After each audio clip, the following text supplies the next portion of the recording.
प्रधानमंत्री के असम दौरे का दूसरा दिन है। गुवाहाटी के बोरा गांव में नए शहीद स्मारक का दौरा किया। असम आंदोलन के शहीदों को पुष्पांजलि दी। असम दौरे पर पीएम मोदी डिब्रूगढ़ में उमानिया यूरिया प्लांट का उद्घाटन किया। बोले कि खाद कारखाने से किसानों को फायदा होगा। औद्योगिक प्रगति का नया अध्याय शुरू। डिब्रूगढ़ में पीएम मोदी बोले, असम ने विकास की नई रफ्तार पकड़ी है। आज असम हर क्षेत्र में तेजी से आगे बढ़ रहा है। हमें अभी और आगे जाना है। किसानों को लेकर के मोदी बोले, किसानों का हित सरकार के लिए सर्वोपरि, उनके विकास के लिए हम प्रतिबद्ध हैं। विकसित भारत के निर्माण में किसानों की अहम भूमिका। असम से पीएम मोदी का कांग्रेस पर निशाना। बोले, कांग्रेस ने किसानों के लिए कुछ भी नहीं किया। इनके राज में खाद कारखाने बंद पड़े थे। मोदी बोले, कांग्रेस के कभी भी किसानों की समस्याओं को नहीं समझा। इनके राज में हालात बहुत बिगड़े। हम बिगड़े हालात को सुधारने की कोशिश में जुटे हैं। पीएम मोदी बोले, किसानों को लेकर के हम संवेदनशील, बीज से लेकर के बाजार तक हम किसानों के साथ। हमने 4 लाख करोड़ रुपए सीधे किसानों के खाते में भेजे। आरएसएस प्रमुख मोहन भागवत का बड़ा बयान। कोलकाता में बोले, बीजेपी के जरिए संघ को समझना ठीक नहीं है। संघ को देख करके ही संघ को समझे। भागवत बोले, संघ के जैसा दूसरा संगठन कोई नहीं है। आरएसएस को लेकर कुछ लोगों में गलत नैरेटिव है। कोलकाता में भागवत बोले, संघ का निर्माण किसी के विरोध में नहीं। संघ का काम नहीं, काम जाने, नाम नहीं, काम जाने। हमारा कोई भी राजनीतिक उद्देश्य नहीं। पुडुचेरी दौरे पर बीजेपी के नवनियुक्त राष्ट्रीय कार्यकारी अध्यक्ष नितिन नवीन अप्पा पेटियम स्वामी मंदिर पहुंचे। पूजा अर्चना और दर्शन करके आशीर्वाद लिया। आज लखनऊ में यूपी बीजेपी की बड़ी बैठक। सीएम योगी और प्रदेश अध्यक्ष पंकज चौधरी की अध्यक्षता में सांसद और विधायकों की मीटिंग हुई। राष्ट्रीय प्रेरणा स्थल के लोकार्पण समारोह को लेकर के मंत्रियों के साथ सीएम योगी की समीक्षा बैठक। 25 दिसंबर को अटल जयंती का लोकार्पण करेंगे पीएम मोदी। अरावली मामले पर सपा प्रमुख अखिलेश यादव ने दिल्ली वालों को लिखी चिट्ठी। कहा, अरावली बचेगा तो ही एनसीआर बचेगा। अरावली को बचाना विकल्प नहीं, संकल्प होना चाहिए। अखिलेश बोले, अरावली को बचाना मतलब खुद को बचाना है। अरावली दिल्ली की सांस्कृतिक ऐतिहासिक धरोहर का हिस्सा है। अखिलेश ने बीजेपी पर निशाना साधा। बोले कि अवैध खनन को वैध बनाने की ये बीजेपी की साजिश। अरावली का विनाश रोकना जरूरी है। एसआईआर को लेकर अखिलेश यादव का बड़ा दावा। कहा कि फॉर्म 6 के जरिए 2 महीने में 2 करोड़ नए वोटर जोड़ने का दबाव सरकार की तरफ से बीएलओस पर दबाव बनाया जा रहा है। अखिलेश यादव के बयान पर केशव मौर्य का पलटवार। कहा कि एसआईआर को लेकर रोज एक नया ट्वीट, उनकी नई दिनचर्या। विदेशी घुसपैठियों से मुक्ति के लिए एसआईआर बहुत जरूरी है। कफ सिरप मामले में सीएम योगी आदित्यनाथ के शाराना अटैक पर अखिलेश यादव का उसी अंदाज में जवाब। कहा कि अपना चेहरा न पूछा गया आपसे, आईना बेवजह तोड़ दिया। अखिलेश बोले, कफ सिरप मामले के आरोपियों को सीएम योगी आदित्यनाथ का संरक्षण। कोटीन भैया, कालीन भैया, जो भी लोग इसमें शामिल हैं, सबके ऊपर बुलडोजर चढ़ी। सीएम योगी आदित्यनाथ के बयान के समर्थन में ओपी राजभर। बोले कि कफ सिरप मामले में सपा के कई लोग शामिल। समाजवादी पार्टी माफियाओं को शरण देने में माहिर है। डिप्टी सीएम केशव प्रसाद मौर्य बोले, Akhilesh and company cough syrup के आरोपियों को बचा रही है। चोरी ऊपर से सीना चोरी के रास्ते पर चल रहे हैं अखिलेश। यूपी कांग्रेस अध्यक्ष अजय राय ने कफ सिरप मामले की हाई कोर्ट से जांच की मांग की। कहा, बीजेपी के लोग सिंडिकेट से जुड़े, सभी लोगों के अकाउंट सार्वजनिक होने चाहिए। जी राम जी बिल को लेकर के सोनिया गांधी का हमला। कहा कि मोदी सरकार ने गरीबों के हित को कमजोर किया। हमने मनरेगा से गरीबों को रोजगार का हक दिया था। सोनिया गांधी बोली, मनरेगा देश हित और जनहित से जुड़ी योजना थी। जी राम जी बिल पास करके केंद्र ने मनरेगा पर बुलडोजर चलाया। जी राम जी बिल के खिलाफ कर्नाटक में बड़ा आंदोलन करेगी Congress party. Deputy CM DK Shiv Kumar का ऐलान। बोले, सरकार के नाम बदलकर योजना को खत्म किया। जी राम जी बिल को लेकर के विपक्ष हमलावर है। सुप्रिया सुले बोली, योजना से गांधी का नाम निकलकर सरकार ने बड़ी गलती की। इसके खिलाफ हमारी लड़ाई यूं ही जारी रहेगी। बीजेपी सांसद सुधांशु त्रिवेदी का पलटवार। कहा कि बिना आधार के प्रदर्शन कर रहा है विपक्ष। नए विधेयक से 100 के बजाय 125 दिन मिलेगी रोजगार की गारंटी। राहुल गांधी पर बीजेपी का बड़ा हमला। गौरव भाटिया बोले, भारत विरोधी शक्तियों से मिलते हैं राहुल। जर्मनी में जॉर्ज सोरोस की सहयोगी कान्या वोल से मिले हैं। गौरव भाटिया बोले, राहुल इंडियन स्टेट के खिलाफ लड़ाई लड़ने की बात करते हैं। भारत की छवि को धूमिल करना उनका चरित्र है। उनके डीएनए में ही भारत विरोध है। कफ सिरप मामले पर यूपी बीजेपी अध्यक्ष पंकज चौधरी बोले, अपराधियों के प्रति हमारी जीरो टॉलरेंस की नीति। जो भी दोषी होगा उसे बख्शा नहीं जाएगा। अगस्ता वेस्टलैंड केस में आरोपी क्रिश्चियन मिशेल जेम्स को राहत। राव रेवेन्यू कोर्ट ने ईडी हिरासत से रिहाई का आदेश दिया। फिलहाल अभी सीबीआई केस में हिरासत में ही रहेंगे। बांग्लादेश के लक्ष्मीपुर में बीएनपी नेता के घर पर कट्टरपंथियों ने पेट्रोल छिड़क कर लगाई आग। 7 साल की बच्ची आयशा अख्तर की जल करके मौत हो गई। हादसे में बीएनपी नेता की 2 अन्य बेटियां गंभीर रूप से घायल। ढाला में इलाज जारी है। डॉक्टर के मुताबिक बॉडी का 50 से 60% हिस्सा जल गया है। बांग्लादेश की लेखिका तस्लीमा नसरीन ने हिंदू युवक दीपू दास का थाने में बैठे वीडियो को शेयर किया। पूछा कि जब पुलिस की हिरासत था तो कट्टरपंथियों के पास पहुंचे कैसे। बांग्लादेश में हिंदू युवक दीप दास की हत्या मामले में 10 आरोपी गिरफ्तार। ज्यादातर 19 से 25 साल के लड़के हैं।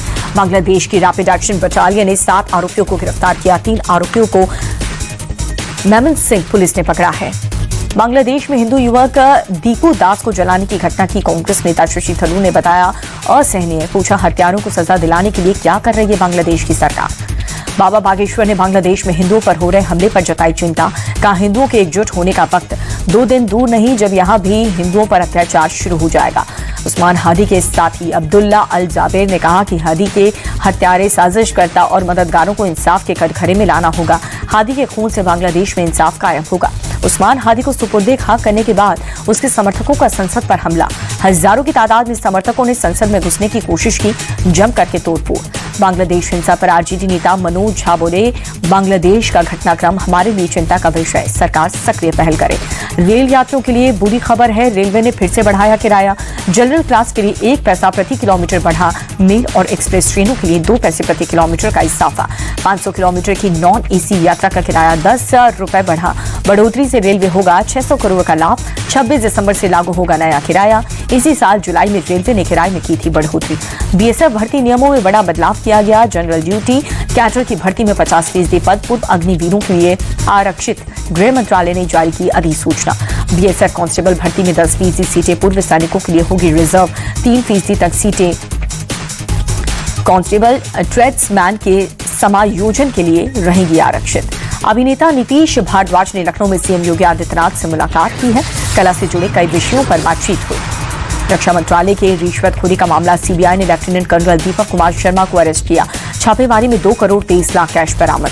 लेफ्टिनेंट कर्नल पर दुबई की कंपनी से रिश्वत लेने का आरोप। साजिश में पत्नी कर्नल काजल वाली भी शामिल। सपा विधायक अबू आजमी की बाबा बागेश्वर के खिलाफ देशद्रोह का केस दर्ज करने की मांग। कहा, बाबा बागेश्वर के जरिए ध्रुवीकरण की कोशिश, हिंदू राष्ट्र की बात करना संविधान के खिलाफ है। बाबा बागेश्वर की हनुमंत कथा में पहुंची बीजेपी नेता नवनीत राणा ने बाबरी मस्जिद पर बोला हमला। कहा कि बाबरी मस्जिद बनेगी तो वो राम मंदिर बनाने के लिए 1 लाख ईंट लेकर जाएंगे। Miss India international RUSA Sindhu ने सीएम नीतीश के हिजाब विवाद को बताया संवेदनशील मुद्दा। कहा कि सभी को महिलाओं का सम्मान करना चाहिए। एमपी के शहडोल में शिक्षक का मंदिर हुआ शर्मसार। ब्योहारी के सरकारी स्कूल में शराब के नशे में पहुंचा शिक्षक। एसडीएम तहसीलदार को दी गालियां, वीडियो हुआ वायरल। खंडवा की जामा मस्जिद में 56 साल के शेख अलीम की हार्ट अटैक से मौत हुई। वजू करते समय अचानक से जमीन पर गिरी, सीसीटीवी में आया सामने। ताबड़तोड़ एनकाउंटर से अपराधियों में खौफ। बलिया में पूर्वांचल के मोस्ट वांटेड रॉबिन सिंह का थाने में सरेंडर। आयुष और मंटू हत्याकांड में तलाश। बलिया में नाबालिग बच्ची से दुष्कर्म का आरोपी गिरफ्तार। कई दिनों की रैकी के बाद बिहार से पकड़ा गया आरोपी। फतेहपुर में तेज रफ्तार बाइक से टक्कर में ई रिक्शा चालक की मौत हुई। टक्कर के बाद ई रिक्शा पूरी तरह से पलट गया। बाइक सवार समेत ई रिक्शा में बैठे कई लोग जख्मी हुए। बुलंदशहर में 50,000 का इनामी बदमाश, पुलिस मुठभेड़ में ढेर। एक साथी फरार। लूट के कई मामलों में था आरोपी। तमंचा और कारतूस भी बरामद। नोएडा में इवेंट मैनेजमेंट कंपनी चलाने वाली महिला से धोखाधड़ी करने वाले 2 आरोपी गिरफ्तार। पुलिस ने सामान भी बरामद किया। सामान से भरे 4 ट्रक को बैंक की किस्त लूटने के नाम पे धोखे से ले गए थे आरोपी। इवेंट मैनेजमेंट कंपनी ने पूर्व कर्मचारी रची थी साजिश। ओडिशा के राउरकेला में फर्जी लॉटरी रैकेट का पर्दाफाश। 4 आरोपी गिरफ्तार। 25,37,000 से ज्यादा कैश जब्त। Fit India Sunday on cycle कार्यक्रम की पहली वर्षगांठ। पुडुचेरी में भव्य कार्यक्रम का आयोजन। केंद्रीय खेल मंत्री मनसुख मांडविया ने की शिरकत। उपराज्यपाल भी मौजूद रहे। कोलकाता में एथलेटिक्स गोल्ड लेवल रेस का आयोजन। राज्यपाल सीवी आनंद बोस ने रेस को हरी झंडी दिखाई। बड़ी संख्या में लोग शामिल हुए। जयपुर में रन फॉर विकसित राजस्थान सीएम भजनलाल शर्मा ने मैराथन को हरी झंडी दिखाई। बड़ी संख्या में लोग शामिल हुए। जम्मू कश्मीर के अनंतनाग में पश्चिमी सक्रिय शहर के कई हिस्सों में हुई हल्की बारिश। तापमान में गिरावट से ठंड बढ़ी। तापमान में भारी गिरावट से कश्मीर घाटी में शीतलहर का प्रकोप। श्रीनगर में जबरदस्त ठंड के साथ घना कोहरा छाया। जम्मू कश्मीर के सोनमर्ग में हुई ताजा बर्फबारी। बर्फ की सफेद चादर में लिपटे पहाड़। सैलानियों की नजारा हुआ दिलकश। लद्दाख के लेह में हुई मौसम की पहली बर्फबारी। सड़क और घरों की छत पर बिछी बर्फ की सफेद चादर। नजारा हुआ बेहद खूबसूरत।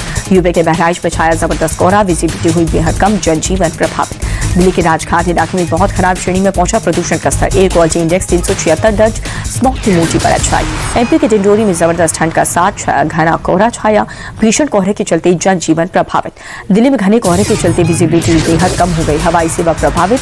कई उड़ानें रद्द। दर्जनों उड़ानें लेट। दिल्ली में सांस लेना हुआ मुहाल, कई इलाकों में AQI 400 के पार। आनंद विहार में गंभीर श्रेणी में एयर क्वालिटी इंडेक्स। स्मॉग की मोटी परत से विजिबिलिटी बेहद कम हुई। दिल्ली के धौला कुआं इलाके में छाई धुंध की मोटी चादर। एयर क्वालिटी इंडेक्स 397 दर्ज।